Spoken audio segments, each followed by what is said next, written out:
చూడండి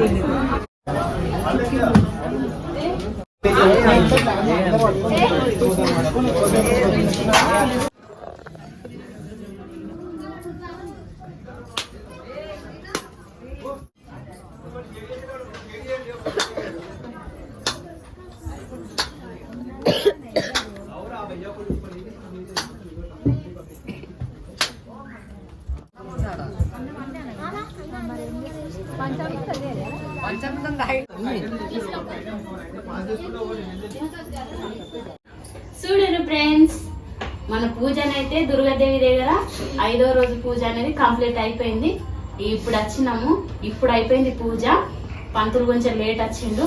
మన అక్కడ ప్రసాదాలు ఏమేమి తెచ్చిరో చూపిస్తారని మనది కూడా ఉంది కదా. ఇంకా చాలా మంది తీసుకొచ్చిరు. పులిహోర, దద్దోజనం, రవ్వ కేసరి, ఇది రవ్వ కేసరి. సో ఇంకా పంచామృతం కూడా చేసిండ్రు. పులిహోర, పంచామృతము, రవ్వ కేసరి, దద్దోజనం ఇవన్నీ ప్రసాదాలు దేవికి తీసుకొని వచ్చిండ్రు. ఇప్పుడైతే నేను ఒక పొద్దు ఇడుస్తున్నాయిగా. ఈ నా వీడియో కనుక మీకు నచ్చింది అనుకోండి, లైక్ చేయండి, షేర్ చేయండి, మీ దోస్తులకు అందరికీ పంపిండి. ఇంకా సబ్స్క్రైబ్ కూడా చేసుకోండి. ఇంకా మంచి వీడియోలు తీసి నేను మీకోసం అప్లోడ్ చేస్తాను. ఓకేనా? బాయ్.